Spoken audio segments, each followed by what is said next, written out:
ನಮ್ಮ ಕರ್ತನು ರಕ್ಷಕನಾಗಿರೋ ಯೇಸು ಕ್ರಿಸ್ತನ ನಾಮದಲ್ಲಿ ನಮ್ಮ ಕುಟುಂಬ ಎನ್ನುವಂಥ ಸಂಚಿಕೆಗೆ ನಿಮ್ಮನ್ನು ಬರಮಾಡ್ತಾ ಇದ್ದಾನೆ. ಪ್ರಿಯ ವೀಕ್ಷಕರೇ, ಅನೇಕ ದಿನಗಳ ನಂತರ ನಿಮ್ಮನ್ನು ಸಂಧಿಸಲಿಕ್ಕೆ ದೇವರು ಕೃಪೆಯನ್ನು ಕೊಟ್ಟಿದ್ದಕ್ಕಾಗಿ ನಾನು ದೇವರಿಗೆ ಸ್ತೋತ್ರ ಸಲ್ಲಿಸ್ತಾ ಇದ್ದೇನೆ. ನಮ್ಮ ಎಲ್ಲ ಸಂಚಿಕೆಗಳು ನಿಮಗೆ ಬಹಳ ಉಪಯೋಗವಾಗಿದೆ ಎಂಬುದಾಗಿ ನಾವು ನಂಬುತ್ತಿದ್ದೇವೆ.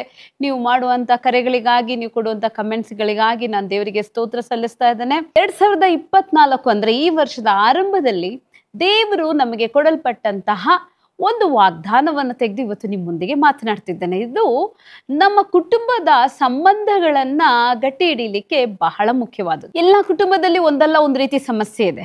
ಆದರೆ ಈ ಎಲ್ಲ ಸಮಸ್ಯೆಗಳನ್ನ ಬಗೆಹರಿಸಲಿಕ್ಕೆ ಅಥವಾ ಆ ಸಮಸ್ಯೆಗೆ ಒಳ್ಳೆ ಒಂದು ಕೌನ್ಸಿಲರ್ ಆಗಿ, ಒಂದು ಒಳ್ಳೆ ಅಡ್ವೊಕೇಟ್ ಆಗಿ, ಒಂದು ಒಳ್ಳೆ ಆಲೋಚನೆಕರ್ತನಾಗಿ, ನಮ್ಮನ್ನ ಸಂತೈಸುವನಾಗಿ, ನಮಗೊಳ್ಳೆ ಒಂದು ಸಂಭಾಷಣೆಯನ್ನ ತರುವಂತಹ, ಅರ್ಥ ಮಾಡಿಸಿಕೊಳ್ಳುವಂತಹ, ಹಾಗೆ ನಮ್ಮನ್ನ ಎಲ್ಲಾ ವಿಷಯದಲ್ಲೂ ಸಹಾಯ ಮಾಡುವ ಪವಿತ್ರಾತ್ಮನ ಕುರಿತಾಗಿ ಇವತ್ತು ನಾನು ಮಾತನಾಡಲಿಕ್ಕೆ ಹೋಗ್ತಾ ಇದ್ದೇನೆ.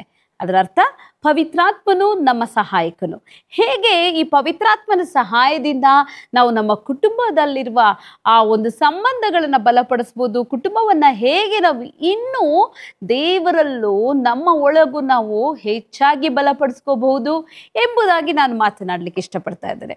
ಪ್ರಿಯ ವೀಕ್ಷಕರೇ, ನಿಮ್ಮ ಜೀವಿತದಲ್ಲಿ ಪವಿತ್ರಾತ್ಮನು ಎಂಬಂತಹ ಈ ಒಂದು ವ್ಯಕ್ತಿತ್ವ ಅಥವಾ ದೇವರ ಒಂದು ತ್ರಿಯೇಕ ದೇವರ ಒಂದು ಸ್ವರೂಪ ಏನಿದೆ ಅದು ಬಹಳ ಮುಖ್ಯ.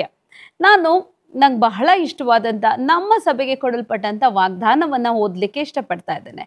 ಅದೇನೆಂದರೆ ಅಪೊಸ್ತಲ ಕೃತ್ಯಗಳು 1ನೇ ಅಧ್ಯಾಯ 8ನೇ ವಾಕ್ಯ. ಆದರೆ ಪವಿತ್ರಾತ್ಮನು ನಿಮ್ಮ ಮೇಲೆ ಬರಲು ನೀವು ಬಲವನ್ನು ಹೊಂದಿ ಯೆರೂಸಲೇಮಿನಲ್ಲೂ ಎಲ್ಲಾ ಯೂದಾಯ ಸಮಾರ್ಯ ಸೀಮೆಗಳಲ್ಲಿಯೂ ಭೂಲೋಕದ ಕಟ್ಟ ಕಡೆವರೆಗೂ ನನಗೆ ಸಾಕ್ಷಿಗಳಾಗಿರಬೇಕು ಅಂದನು.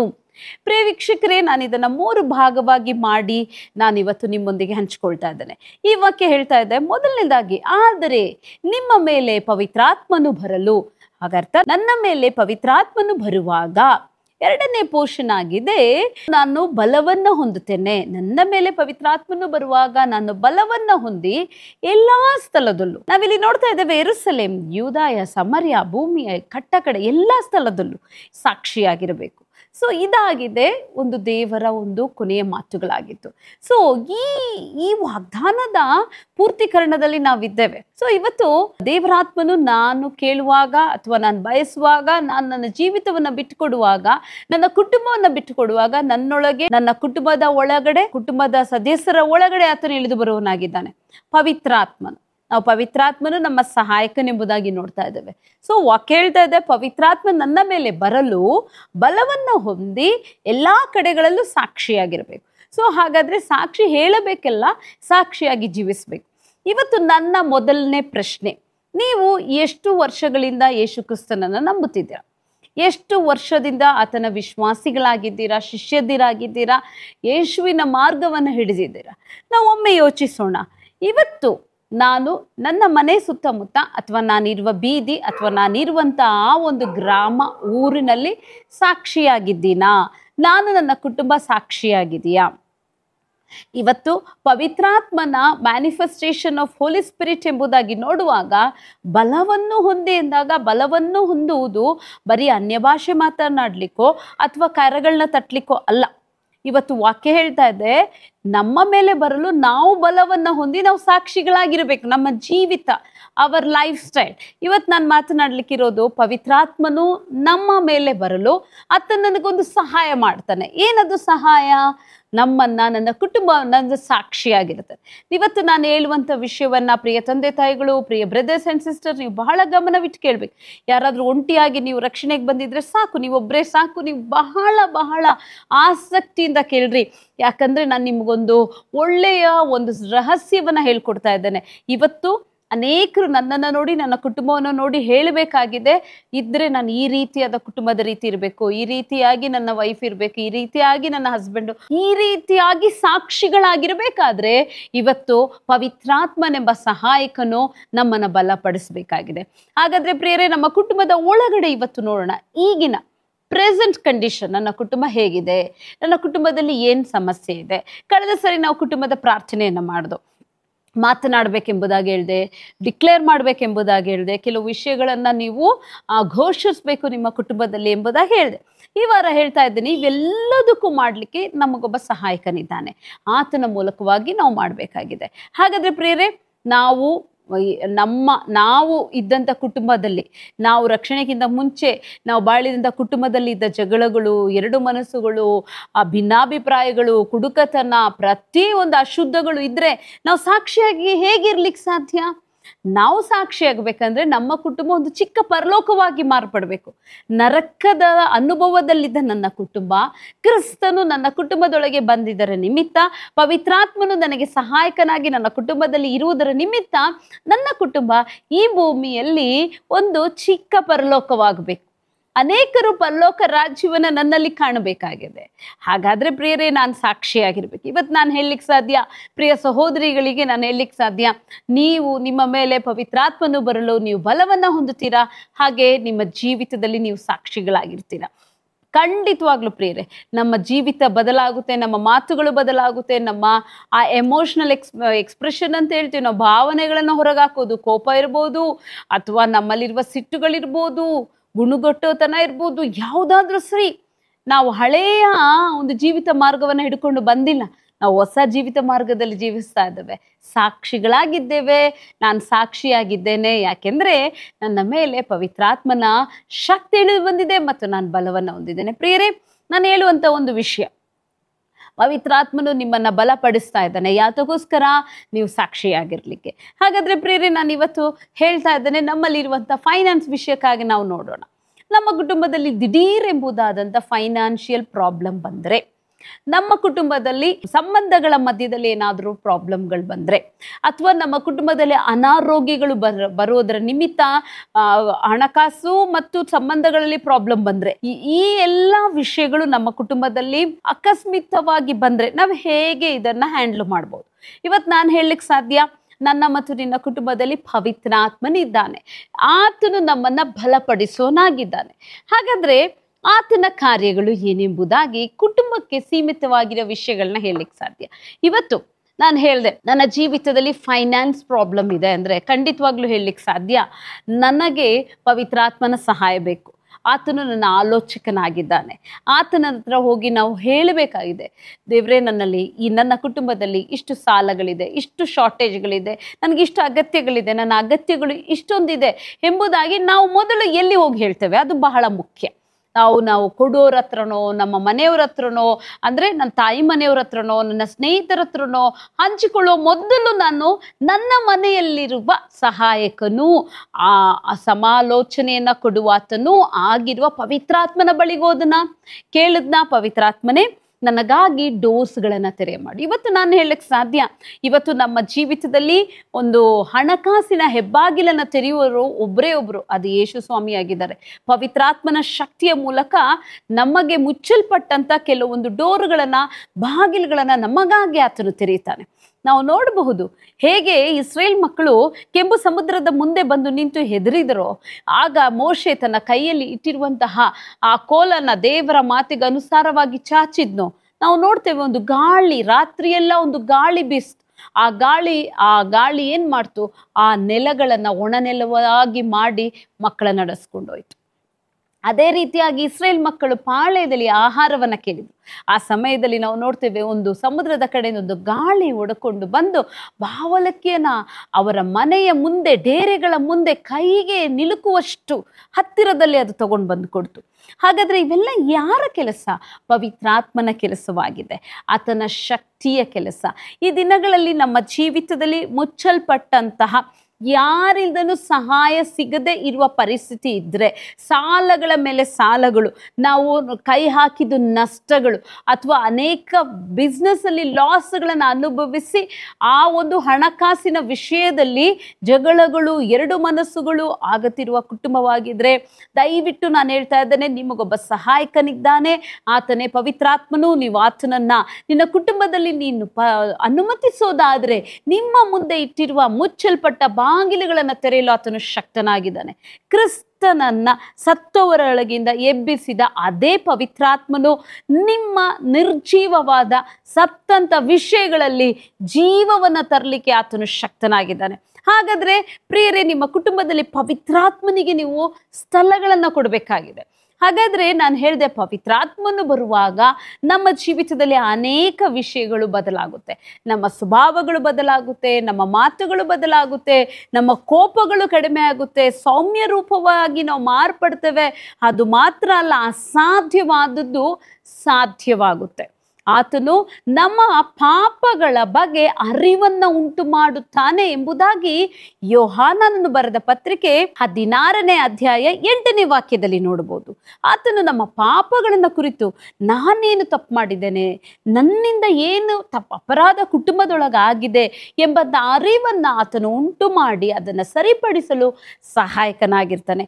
ಪ್ರೇರೆ, ಹಣಕಾಸಿನ ವಿಷಯಗಳು ಬಂದಾಗ ನಾವು ಜಗಳವಾಡದೆ ಅದರ ಬದಲು ಮಾರ್ಗ ತೆರೆಯುವನು, ನಮ್ಮ ಮಾರ್ಗಗಳನ್ನ ಸರಾಗ ಮಾಡುವನು, ಮುಚ್ಚಲ್ಪಟ್ಟ ಬಾಗಿಲುಗಳನ್ನು ತೆರೆಯಲು ಶಕ್ತನಾದ ಪವಿತ್ರಾತ್ಮನನ್ನ ನಾವು ಹುಡುಕಿ ಹೋಗೋಣ. ಪವಿತ್ರಾತ್ಮನಿಗೆ ಹೇಳೋಣ, ದೇವ್ರೇ ನನ್ನ ಕುಟುಂಬವನ್ನು ನೀನು ನಡೆಸು. ಫೈನಾನ್ಷಿಯಲ್, ವಿಶೇಷವಾಗಿ ನಮ್ಮ ಸಾಲಗಳು, ಮಕ್ಕಳ ಫೀಸ್ಗಳು ಅಥವಾ ಏನು ಪ್ರಾಬ್ಲಮ್ ಇದೆಯೋ ಇವುಗಳಲ್ಲಿ ನೀನು ಚಲಿಸು. Amen, hallelujah. ಆತನಿಗೆ ಒಂದು ಗೊತ್ತು, ಎಲ್ಲಿಂದನೋ ಆತನು ಗಾಳಿಯನ್ನ ರೀತಿಯಲ್ಲಿ ಬರಮಾಡಿ ರೂಹಾಕ್ ಎನ್ನುವಂತಹ ಆ ಒಂದು ಶ್ವಾಸದ ಮುಖಾಂತರ ನಿನ್ನ ಆಶೀರ್ವಾದವನ್ನ, ನಿನಗೆ ಬೇಕಾದಂಥ ಎಲ್ಲ ವಿಷಯಗಳನ್ನ ಆತನು ತಂದಿಡ್ಲಿಕ್ಕೆ ಆತನು ಸಮರ್ಥನಾಗಿದ್ದಾನೆ. ನಾವು ನೋಡ್ಬೋದು, ಆದಿಕಾಂಡ 1ನೇ ಅಧ್ಯಾಯದಲ್ಲಿ 1 ಮತ್ತು 2, 3ನೇ ವಾಕ್ಯ ನೋಡುವಾಗ, ಆದಿಯಲ್ಲಿ ದೇವರು ಭೂಮಿಯನ್ನು ಆಕಾಶವನ್ನು ಉಂಟು ಮಾಡಿದನು.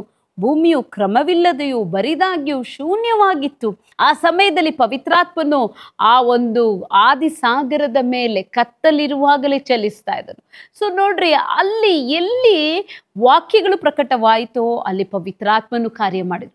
ಬರಿದಾದದ್ದು, ಕ್ರಮವಿಲ್ಲದ್ದು, ಶೂನ್ಯವಾದದ್ದು ಒಂದು ಸುಂದರವಾದ ಭೂಮಿಯಾಗಿ, ಪ್ರತಿ ಒಂದು ಬೆಳಕುಂಟಾಗಿ, ಗಿಡಗಳುಂಟಾಗಿ, ಮರಗಳುಂಟಾಗಿ, ಪ್ರಾಣಿ ಪಕ್ಷಿ ಮೃಗಗಳು ಮನುಷ್ಯರು ಪ್ರತಿಯೊಂದು ಉಂಟಾಗಿತ್ತು. ಬರಿದಾದಂತಹ, ಶೂನ್ಯವಾಗಿ ಹಾಳಾಗಿದ್ದಂತಹ ಆ ಒಂದು ಭೂಮಿ ಸುಂದರವಾದ ಏದೇನ್ ತೋಟವಾಗಿ ನಿರ್ಮಾಣವಾಗಿದ್ದು, ಆತನು ನುಡಿದ ಆ ಶಬ್ದಕ್ಕೆ ಪವಿತ್ರಾತ್ಮನು ಕಾರ್ಯ ಮಾಡಿದ. ಹಾಗಾದ್ರೆ ಪ್ರಿಯರೇ, ನಿಮ್ಮ ಕುಟುಂಬದಲ್ಲಿರುವ ಬರಿದುತನ, ನಿಮ್ಮ ಕುಟುಂಬದಲ್ಲಿರುವ ಬಂಜೆತನ, ನಿಮ್ಮ ಕುಟುಂಬದಲ್ಲಿರುವಂತಹ ಆರೋಗ್ಯದ ಸಮಸ್ಯೆಗಳು, ನಿಮ್ಮ ಕುಟುಂಬದಲ್ಲಿರುವಂತಹ ಹಣಕಾಸಿನ ಸಮಸ್ಯೆಗಳ ಮೇಲೆ ಪವಿತ್ರಾತ್ಮನು ಚಲಿಸಬೇಕಾಗಿದೆ. ಕ್ರಮವಿಲ್ಲದನ್ನ ಕ್ರಮಪಡಿಸು, ಬರಿದಾದುದನ್ನು ತುಂಬಿಸು, ಶೂನ್ಯವಾದುದನ್ನು ತುಂಬಿಸಲು ಶಕ್ತನಾದ ಪವಿತ್ರಾತ್ಮನಿಗೆ ನಿಮ್ಮ ಕುಟುಂಬವನ್ನು ಒಪ್ಪಿಸ್ಕೊಡ್ರಿ. ಹೇಳ್ರಿ, ಬಿಸ್ನೆಸ್ ಮಾಡೋರು ನೀವು ಮಾತನಾಡಬೇಕು, ದೇವ್ರೆ ನನ್ನ ಬಿಸ್ನೆಸ್ನ ಮೇಲೆ ನೀನು ಚಲಿಸು. ಆದಿಸಾಗರದ ಮೇಲೆ ಪವಿತ್ರಾತ್ಮನು ಚಲಿಸ್ತಿದ್ದ ಹಾಗೆ ನನ್ನ ಕುಟುಂಬದಲ್ಲಿ, ನನ್ನ ಮಕ್ಕಳಲ್ಲಿ, ನಮ್ಮ ಯಜಮಾನರಲ್ಲಿ ಪ್ರತಿಯೊಬ್ಬರು ಚಲಿಸು ಎಂಬುದಾಗಿ ನಾವು ಬಿಟ್ಕೊಡ್ಬೇಕಾಗಿದೆ. ಯಾಕೆಂದ್ರೆ ಒಂದು ಸಾರಿ ಪವಿತ್ರಾತ್ಮನ ಕಾರ್ಯಗಳು ಪ್ರಕಟವಾದರೆ ಅದನ್ನು ತಡೆಯಲು ಯಾರಿಂದನೂ ಸಾಧ್ಯವಿಲ್ಲ ಪ್ರಿಯರೇ. ಹಾಗಾದ್ರೆ ಹಣಕಾಸಿನ ವಿಷಯಗಳು ಬರುವಾಗ ದೇವರು ತಾನೇ ನಮಗೆ ಮಾರ್ಗವನ್ನು ತೆರೆಯುವಂತೆ, ನಮಗಾಗಿ ದೇವರು ಒಂದು ಮಾರ್ಗವನ್ನ, ಅದಕ್ಕೆ ಬೇಕಾದ ಆಲೋಚನೆಗಳನ್ನ ಕೊಡುವಂತೆ ಪ್ರಾರ್ಥಿಸಬೇಕಾಗಿದೆ. ವಾಕ್ಯ ಹೇಳ್ತಾ ಇದೆ, ನಾವು ಐಶ್ವರ್ಯವಂತನಾಗಿರಲು ದೇವರು ಬಡವನಾದನು. ಹಾಗಾದ್ರೆ ಪ್ರಿಯರೇ, ನಾವು ಹೇಳಬೇಕಾಗಿದೆ, ಸಂಪತ್ತನ್ನ ಮಾತನಾಡಿ. ನಮ್ಮಲ್ಲಿರುವ ಕೊರತೆ, ಇವತ್ತಿನ ಪ್ರಾಬ್ಲಮ್ ಏನಂದ್ರೆ, ಫೈನಾನ್ಷಿಯಲ್ ಪ್ರಾಬ್ಲಮ್ ಬಂದಾಗ ನಮ್ಮಲ್ಲಿರುವಂಥ ಬಹುತೇಕ ದಂಪತಿಗಳು ಮಾಡೋದು, ಹಣ ಇಲ್ಲ, ದುಡ್ಡಿಲ್ಲ, ಕಾರಣ ನೀನೇ, ನಿನ್ನಿಂದ ಈ ಥರ ಆಯಿತು, ನಿನ್ನ ಮಾತು ಕೇಳಿ ನಾನು ಈ ರೀತಿ ಆದೆ, ನೀನು ಈ ರೀತಿಯಾಗಿ ನಡ್ಕೊಂಡೆ, ನೀನು ಖರ್ಚು ಮಾಡ್ತೀಯಾ, ಈ ರೀತಿ ನಾವು ಒಬ್ಬರಿಗೊಬ್ರು ದೂರ್ತಾ ಇರ್ತೀವಿ. ಏನಾಗ್ತಾ ಇದೆ? ಪ್ರಾಬ್ಲಮ್ ಮೇಲೆ ಪ್ರಾಬ್ಲಮ್ ಬರ್ತಿದೆ, ಬೆಟ್ಟದಷ್ಟು ಬೆಳೀತಿದೆ. ಸಮಸ್ಯೆ ದೊಡ್ಡದಾಯಿತು, ಜಗಳಗಳು ಬಂತು, ಎರಡು ಮನಸ್ಸುಗಳು ಬಂತು. ಪ್ರಾಬ್ಲಮ್ ಎಲ್ಲಿಂದ? Finance problem. ಹೇಗೆ ಹ್ಯಾಂಡಲ್ ಮಾಡಬೇಕಾಗಿತ್ತು? ಪವಿತ್ರಾತ್ಮನನ್ನು ಕರಿಬೇಕಾಯಿತು, ದೇವರ ಬಳಿಗೆ ಹೋಗ್ಬೇಕಾಯ್ತು. ಓ ಹಾಲೆಲೂಯಾ, ಆತನು ಅರಣ್ಯದಲ್ಲಿ ನದಿಗಳನ್ನು ಹರಿಸಲು ಶಕ್ತನು. ಆತನು ಯಾರಾಗಿದ್ದಾನೆ? ನಾವು ಬಿತ್ತದೇ ಇರುವ ಕಡೆ ಆತನು ನಮಗೆ ಬೆಳೆಯನ್ನು ಕೊಡಲು ಶಕ್ತನು, ಫಲಗಳನ್ನು ಕೊಡಲು ಶಕ್ತನಾಗಿದ್ದಾನೆ. ನಾವು ಯಾಕೆ ಆತನನ್ನು ಉಪಯೋಗಿಸ್ಕೊಳ್ತಿಲ್ಲ? ಯಾಕೆ ನಮ್ಮ ಕುಟುಂಬದಲ್ಲಿ ಆತನನ್ನು ಅಳವಡಿಸ್ಕೊಳ್ತಾ ಇಲ್ಲ? ಏನಾದರೂ ಸ್ವಲ್ಪ ಬಂದರೆ ನಾವು ಗುಣಗುಟ್ತೇವೆ, ಬೈತೇವೆ, ಇನ್ನೊಬ್ಬರ ಮೇಲೆ ತಪ್ಪೊರಿಸ್ತೇವೆ, ಅವರಿವ್ರನ್ನ ಬ್ಲೇಮ್ ಮಾಡ್ತೇವೆ. ಮದುವೆ ಆಗಿ ಅಷ್ಟು ವರ್ಷಗಳಾಗಿದ್ರು ಅಲ್ಲಿಂದ ಸ್ಟಾರ್ಟ್ ಮಾಡ್ತೇವೆ. ಹಾಗಾದರೆ ಪ್ರಿಯರೇ, ನಾವು ಮಾಡಬೇಕಾಗಿದ್ದು ಇಷ್ಟೇ. ನಾವು ಮೌನವಾಗಿ ದೇವರ ಸನ್ನಿಧಿಯಲ್ಲಿ ಒಪ್ಪಿಸ್ಕೊಟ್ಬಿಟ್ಟು ಹೇಳಬೇಕು, ದೇವರೇ ನನ್ನ ಫೈನಾನ್ಸನ್ನು ನೀನು ನಡೆಸು, ನನ್ನ ಕುಟುಂಬವನ್ನು ನೀನು ನಡೆಸು. ನಮ್ಮ ಸಮಸ್ಯೆಗಳಲ್ಲಿ ಅರ್ಥ ಮಾಡ್ಕೊಳ್ಳೋದಿಲ್ಲ ನಾವು ಸಂಬಂಧಗಳ ವಿಷಯಕ್ಕೆ ಬರುವಾಗ ಒಬ್ಬರನ್ನೊಬ್ಬರನ್ನ ಅರ್ಥ ಮಾಡಿಕೊಳ್ಳುವಂತ ವಾಕ್ಯ ಹೇಳ್ತಾ ಇದೆ. ಈ ಪವಿತ್ರಾತ್ಮ ನಮ್ಮ ಮೇಲೆ ಬರಲು ಆತನು ಪಾಪದ ಅರಿವನ್ನ ಉಂಟು ಮಾಡ್ತಾನೆ.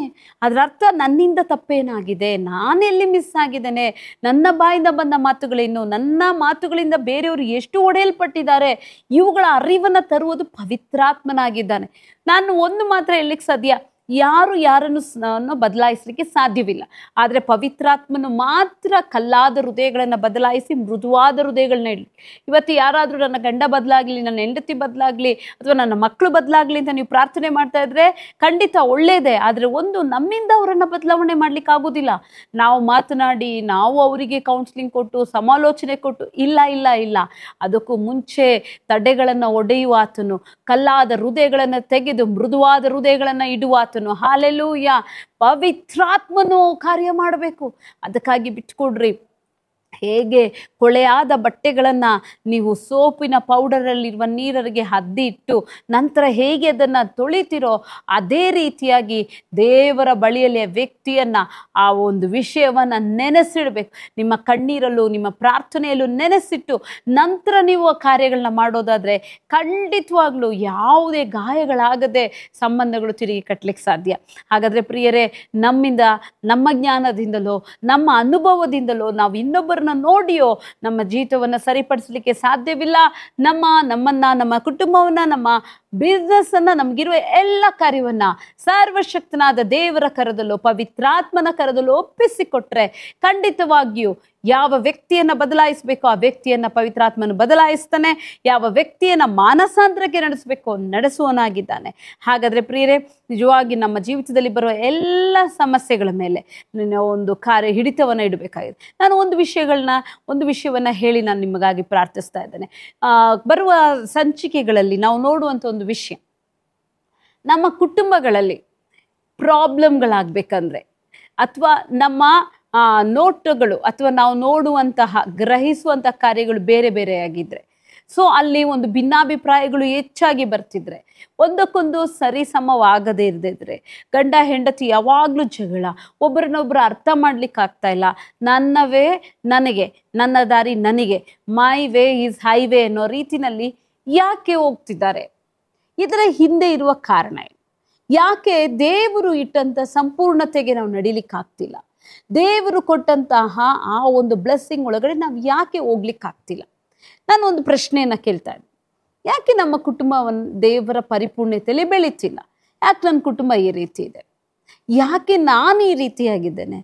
ಎಲ್ಲಿ ಪ್ರಾಬ್ಲಮ್ ಎಲ್ಲಿ? ಸೊ ಬರುವ ಸಂಚಿಕೆ ನಿಜವಾಗಿಯೂ ಫ್ಯಾಮಿಲಿ ಪ್ರಾಬ್ಲಮ್ಗೆ ಇರುವಂತಹ ಒಂದು ಮುಖ್ಯವಾದ ಕಾರಣವನ್ನು ನಿಮ್ಮ ಮುಂದೆ ಇಡ್ತಾ ಇದ್ದೇನೆ. ಅದರೊಂದಿಗೆ ನಾವು ಕೂಡ ಅನೇಕ ವಿಷಯಗಳನ್ನ ನೋಡ್ಲಿಕ್ಕೆ ಹೋಗೋಣ. ಅಲ್ಲಿವರೆಗೂ ದೇವರು ನಿಮ್ಮನ್ನು ಆಶೀರ್ವದಿಸಲಿ. ಪ್ರಿಯರೇ, ನಿಮ್ಮ ಎಲ್ಲ ಪ್ರಾರ್ಥನಾ ಮನವಿಗಳನ್ನು ಕೆಳಗೆ ಕಾಣುವಂಥ ಈ ನಂಬರ್ಗಳಿಗೆ ನೀವು ಕಳಿಸ್ರಿ. ನಿಮ್ಗೆ ಯಾರಿಗಾದ್ರೂ ಕೌನ್ಸಿಲಿಂಗ್ ಅಗತ್ಯವಿದ್ದರೆ ನೀವು ಕೂಡ ಆ ಒಂದು ಕೌನ್ಸಿಲಿಂಗನ್ನು ಕೂಡ ನೀವು ತಗೊಳ್ಬೇಕಾಗಿ, ಅದಕ್ಕೆ ಬೇಕಾದ ಅಪಾಯಿಂಟ್ಮೆಂಟ್ನ ತಗೊಳ್ಬೇಕಾಗಿ ಕೇಳ್ಕೊಳ್ತಾ ಇದ್ದೇನೆ. ಹಾಗೆ ಈ ಒಂದು ಸಂಚಿಕೆ ನಿಮ್ಮನ್ನು ಬಲಪಡಿಸಿದ್ರೆ ದಯವಿಟ್ಟು ನಾನು ಹೇಳ್ತಾ ಇದ್ದೇನೆ, ದಯವಿಟ್ಟು ಈ ಕಮೆಂಟ್ಸ್ ಬಾಕ್ಸಲ್ಲಿ ಹಾಕ್ರಿ. ಅನೇಕರಿಗೆ ವಿಡಿಯೋ ರೀಚ್ ಆಗಲಿ. ಪವಿತ್ರಾತ್ಮನು ಸತ್ತು ಹೋದ, ಜೀವ ಇಲ್ಲದ ಅನೇಕ ಕುಟುಂಬಗಳನ್ನು ಎಬ್ಬಿಸಲಿ. ನಾವು ಹೇಗೆ ಯೆರೆಮೀಯನು ಹೇಗೆ ಹೇಳಿದ್ನೋ ಅದೇ ರೀತಿಯಾಗಿ ಇವತ್ತು ನಾನು ಪ್ರವಾದಿಸ್ತಾ ಇದ್ದೇನೆ. ಮುಗೀತು, ಸಾಕು, ಇನ್ನು ಮುಂದೆ ಹೋಗ್ಲಿಕ್ಕಾಗೋದಿಲ್ಲ, ಡೈವರ್ಸ್ಗೆ ಹೋಗೋಣ, ಬೇರೆ ಆಗೋಣ ಅಂತ ಹೇಳುವ ಒಂದೊಂದು ಕುಟುಂಬದ ಮೇಲೆ ಈ ಸಮಯದಲ್ಲಿ ಪವಿತ್ರಾತ್ಮನನ್ನ ಹೇಳ್ತಾ ಇದ್ದೇನೆ, ರೂಹಾಕನ್ನ ಹೇಳ್ತಾ ಇದ್ದೇನೆ. ಯೇಸುವಿನ ನಾಮದಲ್ಲಿ ಪವಿತ್ರಾತ್ಮನೇ ಚಲಿಸು. ಸತ್ತು ಹೋದಂತಹ ಆ ಸಂಬಂಧಗಳ ಮೇಲೆ ಚಲಿಸು. ಪವಿತ್ರಾತ್ಮನೇ ಸತ್ತು ಹೋದಂತಹ ಇನ್ನು ಜೀವ ಇಲ್ಲದೆ ಇರುವ ಕೆಲವು ವಿಷಯಗಳ ಮೇಲೆ ಪವಿತ್ರಾತ್ಮನೇ ನೀನು ಚಲಿಸಬೇಕಾಗಿ ಪ್ರಾರ್ಥಿಸ್ತಿದ್ದೇನೆ. ನನ್ನ ಸ್ವರವನ್ನ ಕೇಳುವಂತ ಪ್ರತಿ ಒಬ್ಬರನ್ನ ಬಲಪಡಿಸು. ಚಚ್ಚಿ ಹೋದಂತ ಹೃದಯಗಳನ್ನ ನೀನು ಬಲಪಡಿಸು ದೇವ್ರೆ. ಗಾಯವಾದ ಹೃದಯಗಳು ಯೇಸುವಿನ ನಾಮದಲ್ಲಿ ಗುಣವಾಗಲಿ. ಸಂಬಂಧಗಳ ಒಂದೊಂದು ಕಂಡಿಗಳು ಅದು ಬಿಗಿಯಾಗಲಿ ದೇವ್ರೆ. ಒಬ್ಬೊಬ್ಬರನ್ನು ಒಪ್ಪಿಸ್ತಾ ಇದ್ದಾನೆ. ಕುಟುಂಬದಲ್ಲಿ ಬರುವ ಎಲ್ಲ ದರಿದ್ರಗಳನ್ನ, ಕುಟುಂಬದಲ್ಲಿ ಬರುವ ಎಲ್ಲ ಎರಡು ಮನಸ್ಸನ್ನ, ಕುಟುಂಬದಲ್ಲಿ ಆಳ್ವಿಕೆ ಮಾಡುವ ದುರಾತ್ಮನ ಕಾರ್ಯಗಳನ್ನ ಯೇಸುವಿನ ನಾಮದಲ್ಲೂ ಪವಿತ್ರಾತ್ಮನ ಶಕ್ತಿಯಲ್ಲೂ ಲಯ ಮಾಡಿ ಪ್ರಾರ್ಥಿಸ್ತಾ ಇದ್ದೆ. ಕುಟುಂಬ ಸಮೃದ್ಧಿಯಾಗಿರಲಿ, ಕುಟುಂಬ ಸಂತೋಷವಾಗಿರಲಿ, ಕುಟುಂಬದಲ್ಲಿ ಸಂಪೂರ್ಣ ಆರೋಗ್ಯವು ಐಶ್ವರ್ಯಗಳು ತುಂಬಿ ತುಳುಕಲಿ. ಮಕ್ಕಳುಗಳು ಎಣ್ಣೆ ಮರದ ಸಸಿಗಳಾಗಿ ಬೆಳೆಯಲಿ ರಾಜನೇ.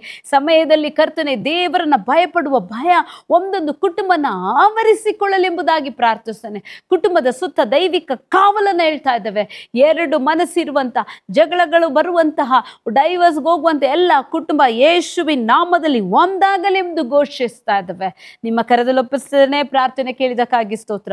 ಯೇಸು ಕ್ರಿಸ್ತನ ನಾಮದಲ್ಲಿ ಬೇಡಿ ಹೊಂದಿದ್ದೇನೆ ತಂದೆಯೇ, ಆಮೆನ್. ದೇವರು ನಿಮ್ಮನ್ನು ಆಶೀರ್ವದಿಸಲಿ. God bless you.